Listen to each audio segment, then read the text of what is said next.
One of the coolest things about the web is the capability to have your own piece of it. But how do you start a website? Well, you need somewhere to host it. I'm Tom Merritt, and I'll give you some tips on how to choose a web host in today's Insider Secrets.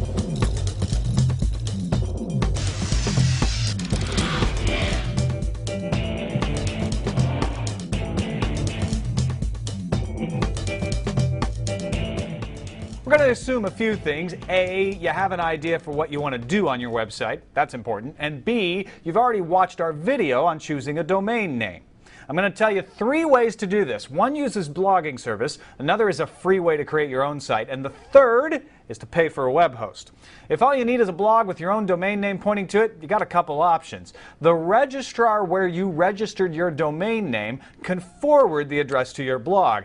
That won't change the URL of your blog, though. If you want your blog's address to actually be yourname.com or something like that, a blog service like WordPress.com may let you point a domain name directly to your blog. Now, if you want to do more than just blog, you're going to need a web host. Places like Yahoo, GeoCities, and Google Pages will give you free web hosting with some limits on the amount of storage you have. They also may include ads in your pages. T35.com promises free web hosting with domain name and unlimited space and bandwidth as long as you include their commercial message on each page. There are many other options out there. Just be careful you choose a legitimate one. Now, the most reliable way that gives you the most control is to pay for a web host. That's what I do for my own websites. But you still need to be careful picking that host. It sounds a little weird, but don't pay too little. Super discounts can mean a site doesn't have a lot of capacity and it might suffer outages. If it's $5 a year, it probably is too good to be true.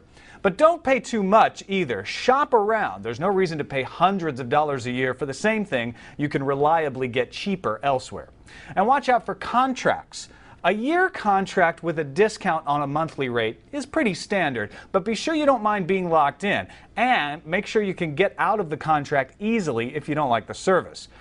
Visit some hosted sites. Reputable web hosts will list some sites they host. Go visit them, see if they work well. Alternatively, find hosts from sites you like. Use a website like whoishostingthis.com, for instance, to find out who hosts smaller websites you visit regularly and enjoy. Get referrals. The very best way is to get a referral from someone you trust. Nothing beats a personal recommendation. And once you've narrowed down your choices to a few candidates, here's a few things to look for in comparison. How much storage space and bandwidth do they offer? What are the penalties for going over that limit? What services do they offer? Do you need Perl, PHP, CGI? Is it extra to add those? What operating systems do their servers use? Linux-based servers may be able to offer more free tools. What's their technical support like? Do you get a phone number, email address? Is it 24 hours? Try them out with a few questions before you subscribe. For instance, ask how many websites they run per server. You want the number to be low.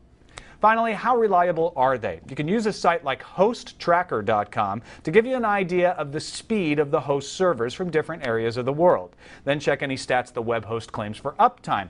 Think about what uptime means, too. If they claim 99.99% uptime, that means they were down 54.84 minutes in a year.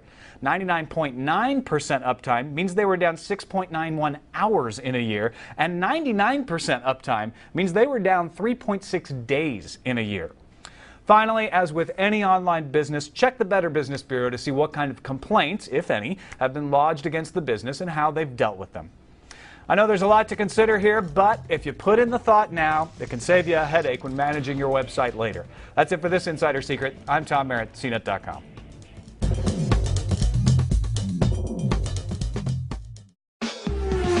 Hey folks, Brian Cooley from CNET.com. Now when we check the performance of a piece of tech, we check the performance of a piece of tech.